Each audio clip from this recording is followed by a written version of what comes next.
So I've learned a great deal about sidewalks in the last week. With a sidewalk kick. You know, it's, the only thing I'll add to it is the existing ordinance that we have, to me, doesn't make sense. The smaller towns, the examples of the towns that we've looked at that take care of the sidewalks, they tend to be smaller towns. It's really the bigger cities, the Hartfords, the New Britons, the whatever, those kind of pass it on to the homeowners. I'm not sure why that is, but it seems like the smaller ones assume it, and that's the way it makes sense to me, is that the town should. But I think starting with the walking distance to the school, that's probably a natural way. It ties into safety, it ties into you know, your chance are you going to have the parents maybe walking as well. Just it's more travel. So I think starting there as a policy, I just look at it in two phases, two separate issues. So one is, I think we have to make the decision that makes sense. Should we assume responsibility for those sidewalks within a half mile of the schools? I think that's an easy yes.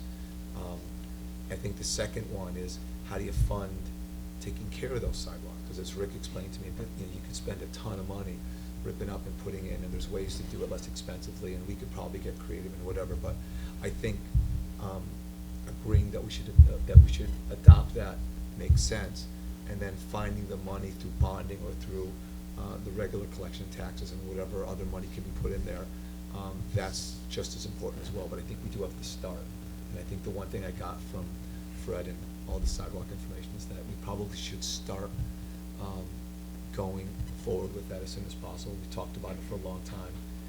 I know we had kicked around earlier that maybe you start from the highest visibility one.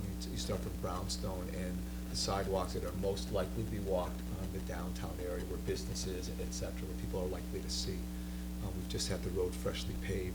So I would suggest to to the selectmen on here that maybe we consider that as where we start as the second part of this. But first part, I would suggest that, as Fred is pointing out, that makes sense, is that assuming the responsibility within the 2,000 feet makes sense. And it makes sense to me, not having heard all of this stuff from before, but that makes sense to me. That's my 2 cents, plus maybe a nickel. And there might be things that could reduce, we talked, I think, about reducing costs by using, a lot of the sidewalks are not in compliance, and Rick knows this, because of the trip steps. One panel goes up a little bit, and as a result, it creates, as you're walking, creates a trip hazard. And we looked at, and there are, I believe, many, not many, but there are other vendors that provide that service where at a fraction of the cost of replacement, they will come in and work on those panels and make them ADA compliant. So there are sections, and granted, I know there are a lot of sections that wouldn't be applicable, but there are some sections that technique could be used, and that would save us some money too. So the point being, it would have to be flexible, and the main core of it is whether we agree as a board that we need to move forward. It's important enough to move forward, and whether that component of using the school as a trigger and a distance from the school would be the right way to go. And I don't particularly, I think the main street where Brownstone School is would be one place we could look at as, if we were to agree that that's the direction we want to go in, that Rick could then work on. There could be another one. I'm not tied, I'm not tied into that. This would have to be done gradually. And another thing that could be done, let's say there was at the high school, as you're walking up to the high school, suppose there's one continuous part of the sidewalk which is is in tough shape, is in bad shape. That might be a project that is very doable that we'd look at and say, within the school zone now, we'd look at and say, okay, maybe we should take a look and get this done, because we could get a lot accomplished by taking care of this one segment. So I think but anything that would happen at this point, at least, would have to happen within that zone. And it would have to be existing sidewalks. We weren't looking at adding anything at this point either. I don't know, Kathy, do we sell you yet? I don't know, so I have a question. Say you do start with Main Street, okay? Okay. And you're gonna go 2,000 feet Mhm. from Biz. So say you start heading towards the Gildersleeve area from the Brownstone School. Right. North. Are you gonna consider all the little neighborhoods? I don't know if they have sidewalks in No, Proud they Acres. don't. Okay, so maybe. not. Ours doesn't. Okay. Harvard Drive doesn't have. Okay, so would you go up Fairview Street and maybe Church Street on one side? I'm not even Spring sure. has a- Spring Street, of course, yeah. Yeah. So, Any you know of what the- I'm saying? How do you, it's Yeah. kinda hard, cause then you're gonna have other people that are gonna be mad.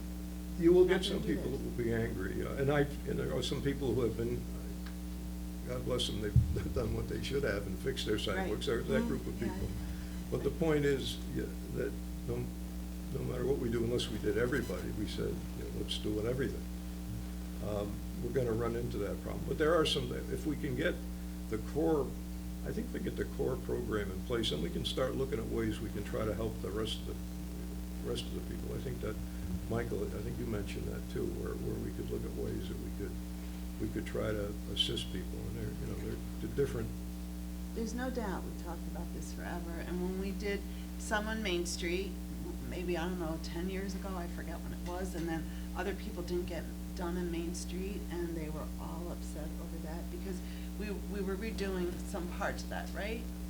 And, the people were all upset over that. Yeah. And if, say we did East Main Street from Spring Street to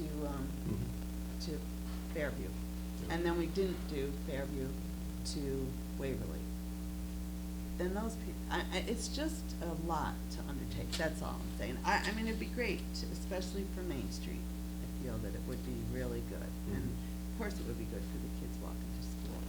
But it's really hard to decide where you would start. You narrowed it down maybe to Main Street, but I think it's gonna be tough to make that decision. That's why you're the sidewalk committee guy. If I could add something to that, Rick had mentioned during the meeting that there's there's such a wide variety of sidewalks.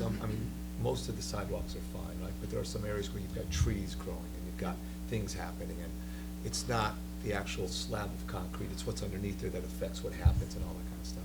But there's probably an easy X number of places where you can tell it's really bad, it has to be replaced. I think identifying those areas will be easier, and I think it'll be easier to sell it to our customers, the homeowners out there, that we're prioritizing based on, we're not gonna replace all of it on it, but obviously we're looking at that and prioritizing as best as we can. So people will still get cranky and mad, I guess, about that, I understand that, but I think, if they know that we're prioritizing it based on safety and complying with, feds and, regulations and all, I think we should get less, maybe I'm optimistic, but we should get less complaining about that, because we're trying to enforce it and actually do something. When's the last time we did sidewalk repair? 10 years ago, unless it's emergencies? 10 years ago, 12 years ago? So, I'm fully in favor of Fred's idea of doing something. But I think if we prioritize like what needs to be done and do that first, we shouldn't have as much, because we're not favoring any one area. But I think within the street, within the walking area of the schools, that's also seems like that would take away some of the issues that people might have. We're trying to make the walking path to the school as safe as possible, and we're starting there. I'm just thinking the ways that, homeowners along the way might be concerned about. But I think that might take away two of the concerns, prioritizing and it's school walking there. I don't know. And I just talked the other day, I was telling Michael, to somebody who came, who uses one of the bikes, again, handicapped, and uses the Like a motorized, motorized? to get around. Mhm. And she said, I don't know if she got a hold of you, Susan, too. I told her to bother you, too. I said, I didn't tell her to call you, Kat. So she said, she's almost gone down. I could say, what are we going to do something with our sidewalks? I said, they're an awful, they're a danger, and people are getting hurt. She says she fell off once part, but unfortunately didn't get hurt. But she says they're just awful, and in a lot of places they are. So for people who, you know, we have to think too of the kids and also, and a lot of folks as they get older, like me, I'm getting older. Then you have to, you know, it's nice to be able to walk and be safe. The safety is important. You're trying to make a community where people are able to go from one place to another if they want to walk to church, if they want. And there are parts of town where, particularly in the, off of Main Street in the old section, there are a lot of places like that. Yes, Kitch? I agree that we probably should look at the school area and the town center, give it the higher priority. But I think that while we do that, we need to also think about what we will set as the criteria for sidewalks across the rest of town that need to be repaired. And Rick, do you have some kind of guidelines? And could you just speak to the project that Old Saybrook has done insofar as filling their tow trips? I can't speak to that because I'm not familiar. Okay, and I'm just gonna say from a point of view of a person that for 2.5 years walked the length of Main Street. The tow trips are horrible. The root damage that's been done in lifting whole sidewalks is quite annoying, but I see that Fred, you and Michael have put that little Old Saybrook piece in here, where I think what they did was fill in their uneven areas. So I'm gonna tell you that I'm not for that, because I think that although it stops the tow trip, it does change the level, and so for anybody that's older or has mobility problems, that gate change is almost as bad as the tow trip. So for me, it's an all or nothing. It's a new sidewalk that's leveled. Do I think that there's going to be some outcry that, you know, why not my sidewalks? I think there will be, but if we're in earnest that this is going to be an ongoing project, then I think there will be buy-in. But I think that also needs to be clearly spelled out, what we're going to do, when we're going to do it, and how we're going to pay for it. I think people will understand that in a way that just saying we're going to do this part doesn't make sense to them. So I think it has to be very clearly defined, and we have to set a schedule so that people can refer to that schedule as well. And then do we have to do away with this ordinance as well? No, We'll have to visit. I wouldn't necessarily, because it probably, somebody wants that, entertain that, but I would leave it there knowing that it would be extremely unlikely that it would ever be enforced by somebody, next year or in the next few years whose sidewalk isn't being repaired. What I'm getting at is that we might want to look at it and might want to change it, but it would be nothing that I would want to tackle right away. That's all. What we are looking for is direction from the board as to how Public Works Department will get ready for a bond question. So if you want Rick to identify sidewalks within a certain radius, or do you just want to do the Main Street or just around schools, that would be very helpful so that he can get some good prices for us to consider. And the other piece that we haven't talked about, because it's not sidewalks, is Brownstone Avenue and the need for rebuilding that road. And I have asked Rick to get some numbers for us on these two matters. But in terms of the sidewalk, what do you want him to do? Could I Sure. chime in as I always do? Yes. Thank you, Madam. I'm glad you're talking about it. I think it's long overdue. Thank you. And yes, I need direction. There's a lot of work to do. As I sit here tonight, I hear, obviously, and correctly so, safety is paramount. We're talking about Main Street with lights and flashers. We're talking about parks, and we're talking about all kinds of things. Safety, and I think these are certainly safety issues. And just as a coincidence, I received a call yesterday from our insurance carrier regarding a trip and fall on Main Street sidewalk in March. And apparently there were some significant injuries, one thing or other, and she wanted to know what to do. And I said, first and foremost, I said, the sidewalk that you're talking about, I said, is not owned by the town. to talk about confusion, I said, it's actually owned by the state. And I said, we have an ordinance right now that puts the onus upon the maintenance and repair of that sidewalk on the property owner that abuts it.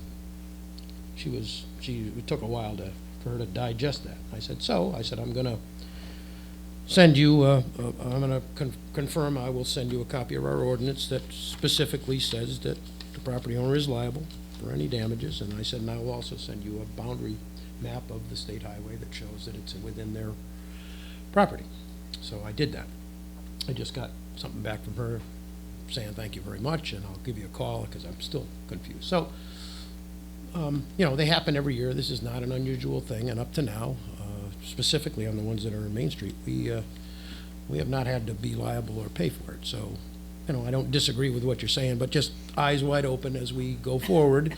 You know, we're not liable now, we're not repairing them now, and it's a huge cost.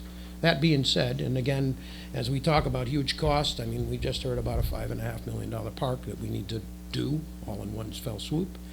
So with that being said, I did some more homework on sidewalks, and this is again something I gave you a year and a half ago, that identified and suggested sidewalks, and we had a very productive meeting, I think, the other day.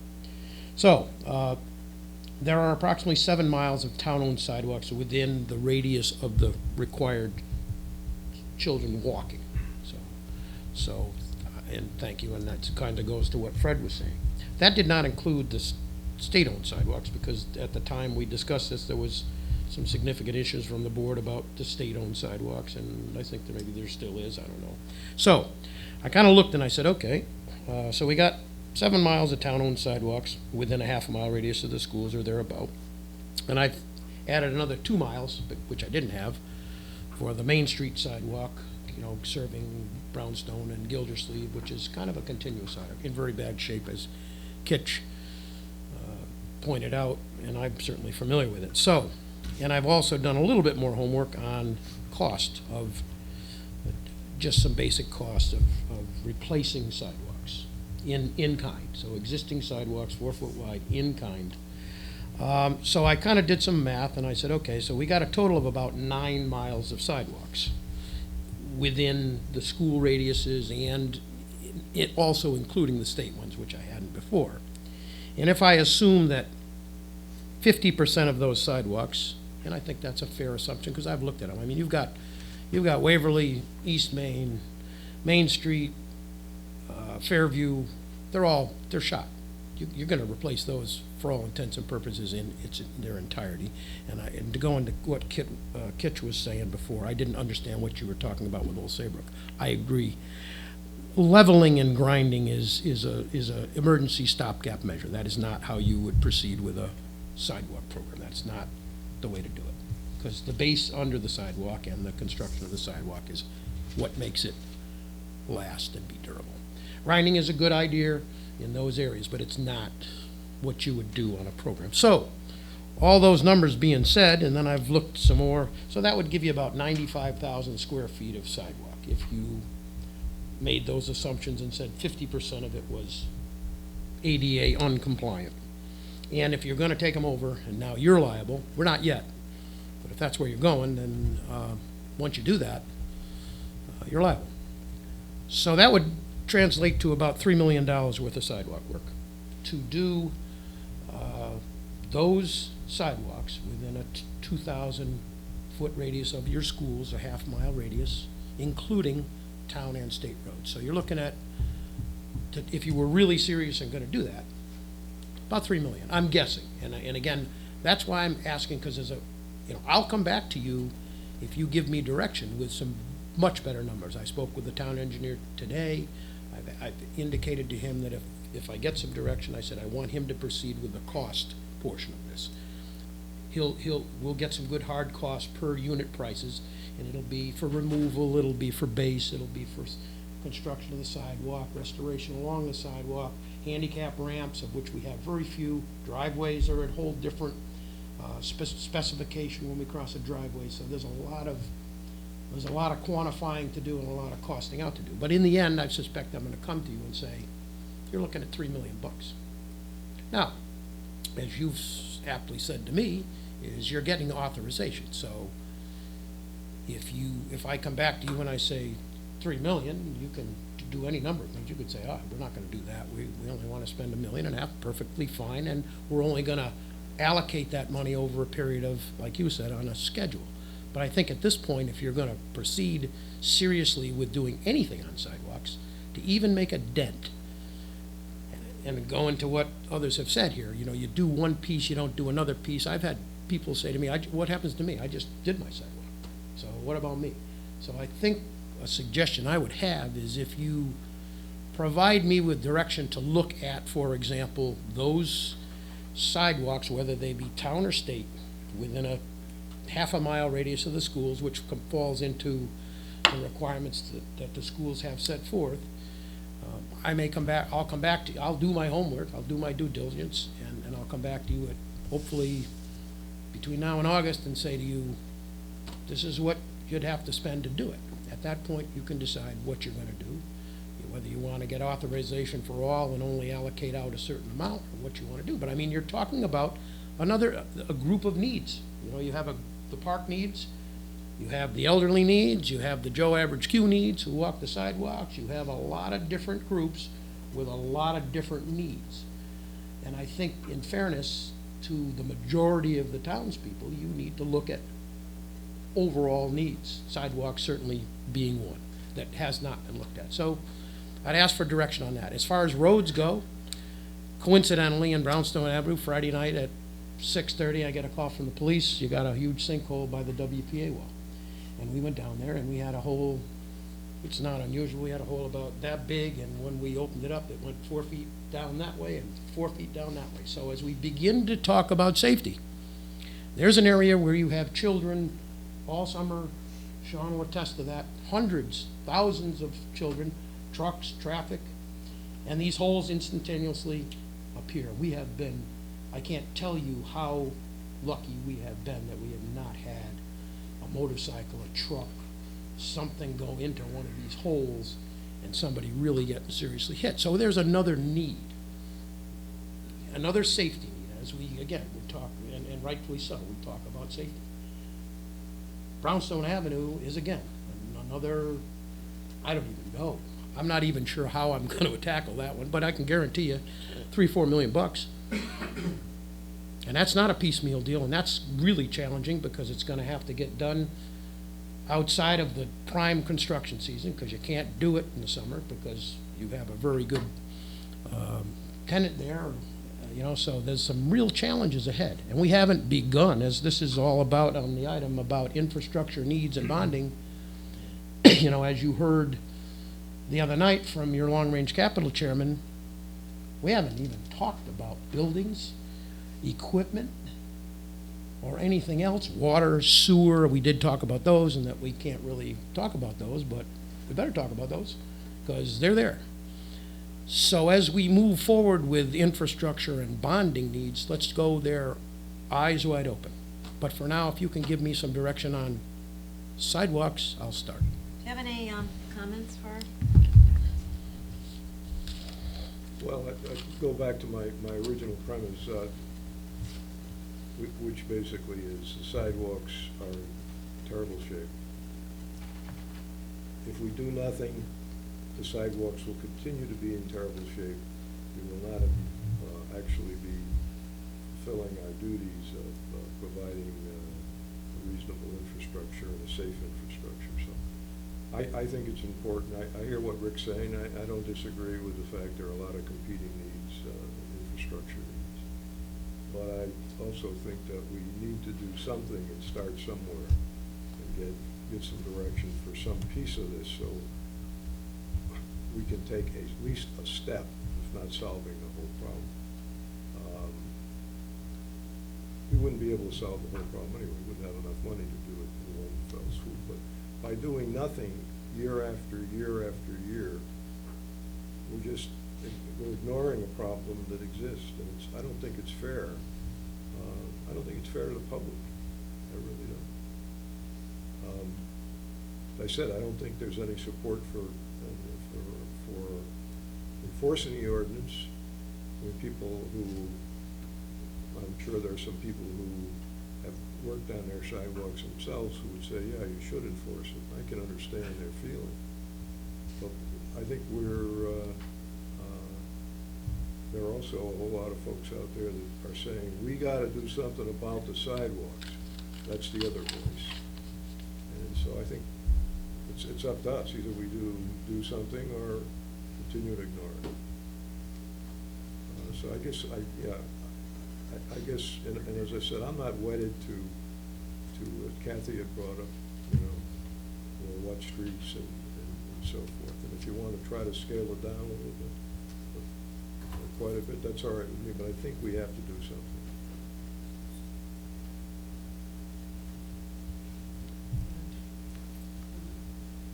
I mean, do you think that we could do something similar to what we did with the trees or the land purchase, trees too, but the land purchase where, excuse me, we set aside so much money to work on this each year rather than, I mean, because certainly there are other infrastructure needs that, I agree, they are bad. I agree the sidewalks are bad.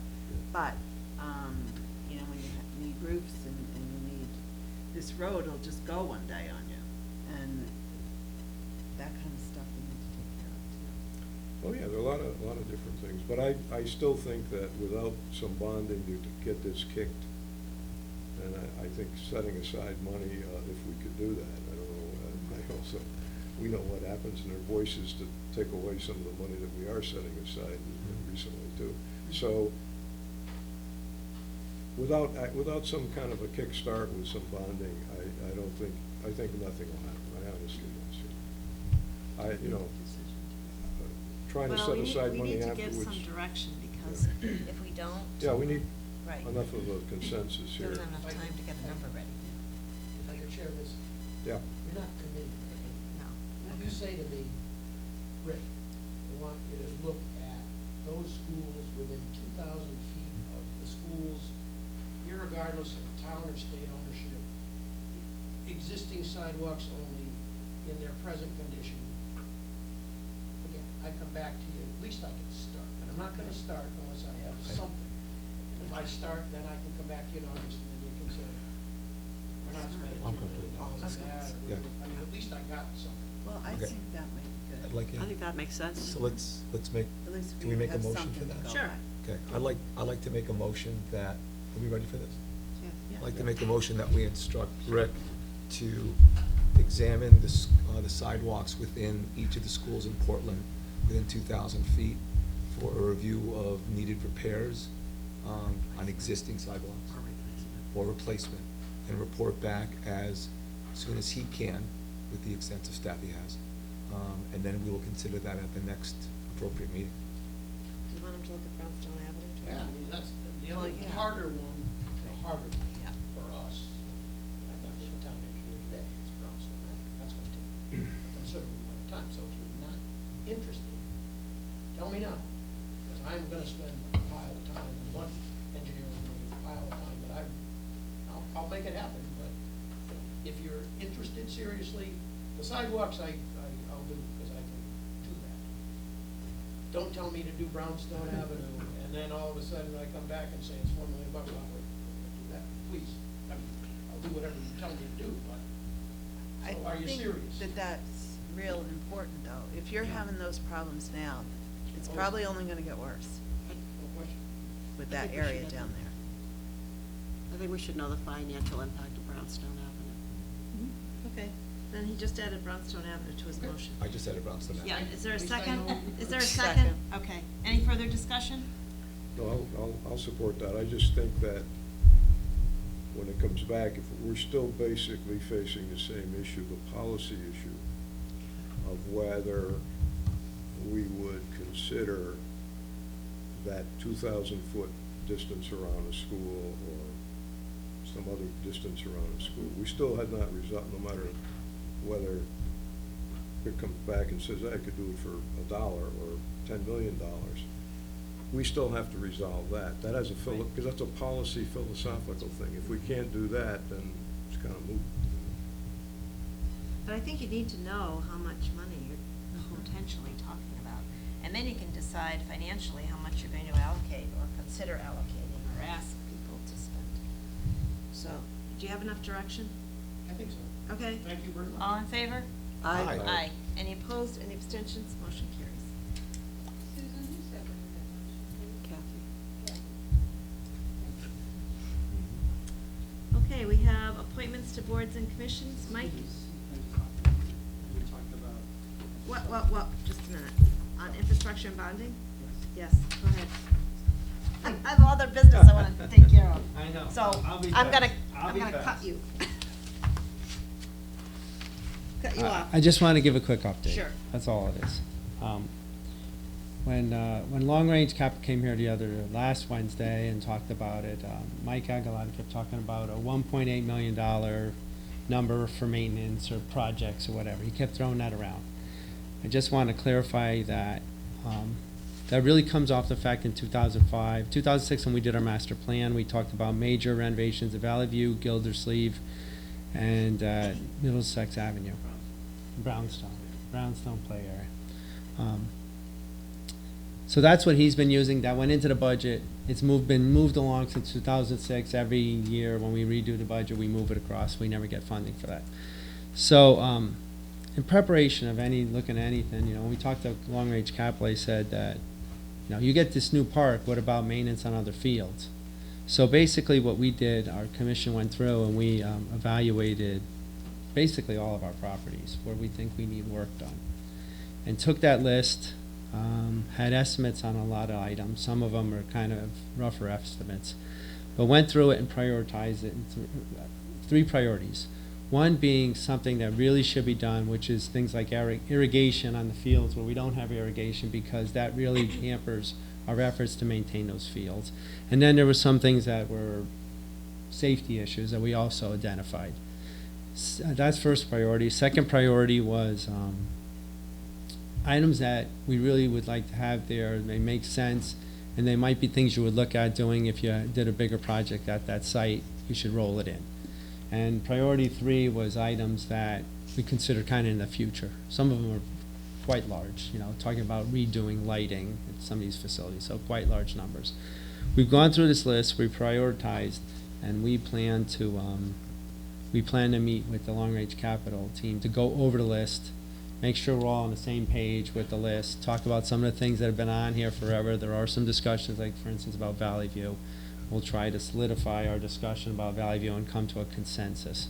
So that's all I wanted to say, was to just say, we have like this 1-page list that we prepared, so we're all set. We've looked at maintenance, things we think we need, and I don't know how that'll play into the whole discussion about bonding and everything, but we prepared what we have to for that. So that's what that was. Yeah, we put it into a 6-year, Yeah. 6-year window, and Mike actually talked to me yesterday about shrinking it down a little bit, but Yeah. like I said, we'll meet with Long Range Capital a little bit, but it's a 6-year. Yeah, we actually did a proposed plan that you would put in our budget. Yep. Thank you. Any questions for Ralph? Are we ready to move on? Okay.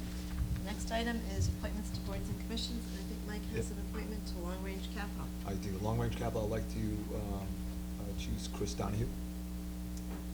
Can you hear Sharon? Okay. Could you repeat that? Yeah, I'd like to nominate or select Chris Donahue to Long Range Capital. Second. All in favor? Aye. Aye. Any opposed? Any abstentions? Motion carries. Who seconded? Kathy? Hey, Kathy? I'd like to nominate Carolyn Freeman to Planning and Zoning Commission. Is there a second? Second. Do you have that, Sharon? All in favor? Aye. Aye. Aye. Any opposed? Any abstentions? Motion carries. Any other appointments? We're still working on it. Still working? Yeah. Okay. Thank you. Okay, thank you. And we will move on to new business request for sewer bill relief, 98 Marlborough Street, Kevin Foulette. You have something in your packets on this. The Commission had approved that sewer usage for the period of December 2015 through March 2016 be based on the average of the previous 5 years, winter, spring quarter. This will result in a reduction of $542.34 on the sewer portion of the last bill. As the amount of the adjustment is in excess of $150, this matter needs to be considered by the Board of Selectmen. And the water was caused by a leak, and it did not go through the sewer. So that's why Mr. Roulette is requesting that the sewer component of the water assessment that he paid for be forgiven by the selectmen because it actually didn't go through the sewer. Is there a motion to that I'd effect? like to make a motion to reimburse Mr. Roulette $542.34 based on the recommendation of the Water and Sewer Commission and the circumstances behind it. Did you get that, Sharon? All set, Sharon? Is there a second? Second. Seconded by Kitch? All in favor? Aye. Any opposed, any abstentions? Motion carries. Thank you. The next is, not a terribly complicated matter, but it's something that the Materials Innovation and Recycling Authority had sent to me a while ago.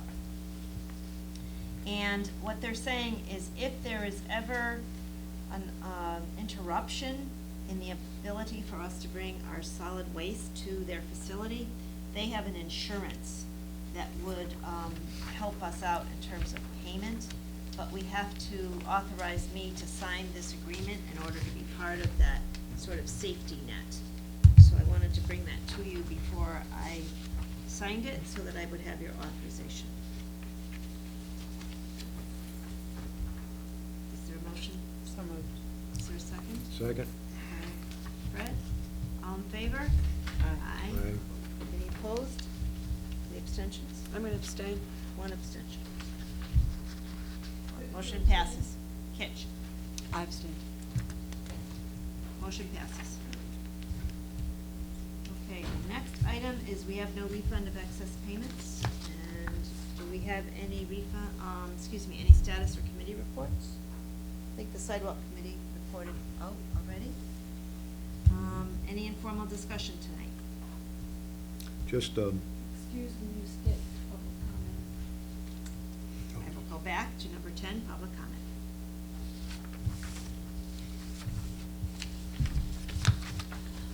I'm going to discuss the striping on Main Street.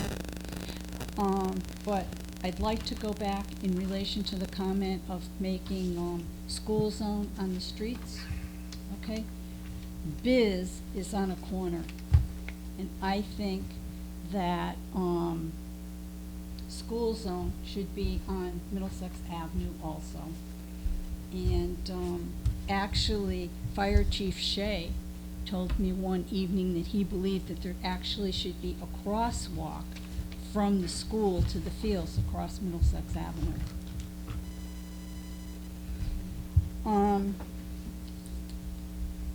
Fire Chief Shea twice had expressed serious concern about the project in relation to moving his fire apparatus. You probably all know that Fire Company Number 1 is on Middlesex Avenue. And I was prepared to say this was a disaster waiting to happen. Well, I believe part of the disaster happened this afternoon. I was driving back from Middletown. I had gone over to Middlesex Community College to do some computer work. And about 2:30 this afternoon, there were 3 school buses having difficulty making a right-hand turn onto Main Street. They came from the Exploration Park. The school buses are having a problem. Frequently, there is the Peter Pan coaches that are down there. The only way they can get out is on Middlesex Avenue. And they were just, you could just see them, they just couldn't move. I think that's disgusting, actually. You have those 2 turn things, whatever, in the middle of the road. Both of them are at lights. If there's a concern about turning, can't the lights be adjusted such that you can have your left-hand turn on the light as opposed to taking up space for large pieces of, or large motor vehicles? The school bus had a problem getting through there, okay? I would think that the fire truck in the firehouse is at least as big as a school bus, if not larger.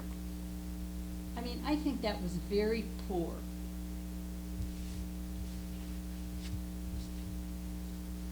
And in front of the post office, that was, and I brought this up to Kathy Herron, as soon as her husband said it, he said that there was three lanes of traffic in front of the post office. No, it was 4. And you really needed it because the diagonal parking in front of the post office is not as wide as it is on the other side. So you kind of have to back out a little bit into that closest lane. And that's where the handicapped parking is too.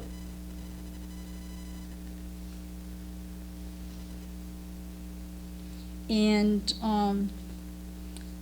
another issue in relation to the buses, the school buses right now go off Main Street into Biz, go around the back of the school and come out on Middlesex Avenue Extension. And I mean, there was a clear demonstration today that a school bus could not make a right-hand turn there.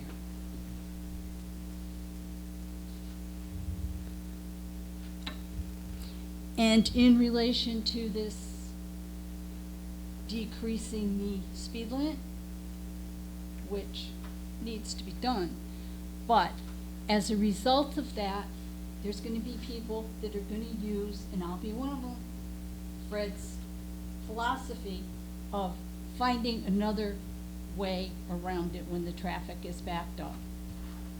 There's 2 ways to get to the bridge on this end. One is Middlesex Avenue, and one is through Prout Acres, which is densely populated and has over 52 children in a very small area.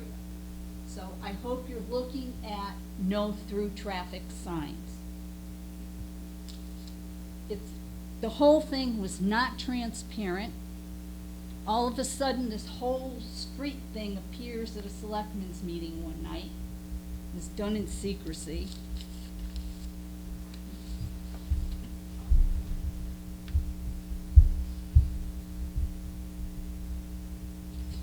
And this may no longer be relevant, but down by the Gulf station, okay? And Rick's not here, but as you go by the Gulf station, you're gonna have a cyclist on the right, okay? But after you get to the exit of the Gulf station, it's almost like 3 lanes because you have to turn into Marlboro Street. Where is the cyclist gonna go?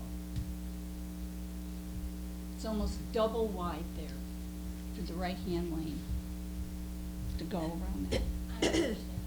Okay, when you're coming down Yeah, Main Street yeah. off the bridge, you have to go, Yes. station, okay? But then you approach Marlboro Street.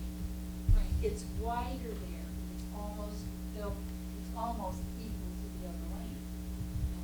You have the cyclist over here, you have cars turning here. How does the cyclist get from point A to point B over there with traffic taking the right-hand turn? It's a safety issue. Do you understand? I do. Okay.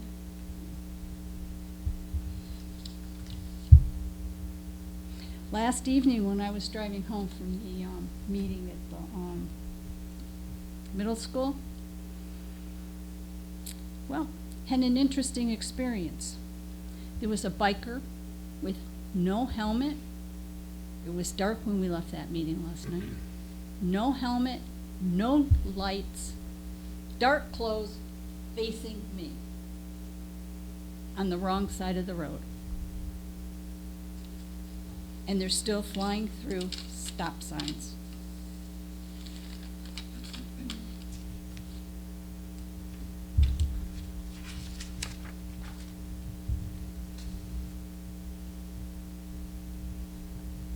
It's a very densely populated area that you're gonna be putting traffic down there to get. When people figure out that that's how they can get to the bridge. Michael, you got a question? Yeah, I don't understand what you meant by the bicyclist. What was your point you were trying to make by that? He was on Is the it- wrong side of the street. I know, but what was your point of that? Like, with regards to what we could do? He was on the wrong side of the street, were you just There saying needs that? to be education. Okay, that's what I was trying to get to. So Okay, what's your no. suggestion? Because that sounds like a problem you identified, so what's your suggestion? What's your suggestion to the board or to the town to fix what you think is the problem? Maybe you need to distribute some instructions. Maybe that is an issue for the Complete Streets group. I see more joggers on the pavement in, you know, that area than bikers. You think having more room on the side of the road for bikers to ride on would also make it safer? I don't know, because you don't know how many people are gonna be there. I mean, that's very difficult. And at the post office, eliminating that lane on the east side creates no passing lane, and people are making left-hand turns into the post office. Thank you. Any other public comment? Any informal discussion? Just one quick thing, a question, I only have a guest. Opioids, we haven't talked about that. Perhaps at some point on our busy schedule, we ought to put that down as a topic, because I believe, well, I know the state has passed a law which impacts the towns and lots of responsibilities and changes, so let's put it on. Okay. Sharon, could you put that under follow-up items, please? Or ask Michelle to put that under opioid, new legislation? Thank you. Anything else? We have executive session tonight. Topic 1 is negotiations with Brownstone Exploration Discovery Park. We have one guest, Sean Hayes, will be joining us. And we also have an executive session on land acquisition, which will follow after he's, it's actually part of our discussion with Mr. Hayes. So with that, is there a motion at 9:41 to go into executive session? Motion to move. Second? Kathy, second by Fred. All in Yes. favor? Aye. Aye. And we'll take a brief recess for people to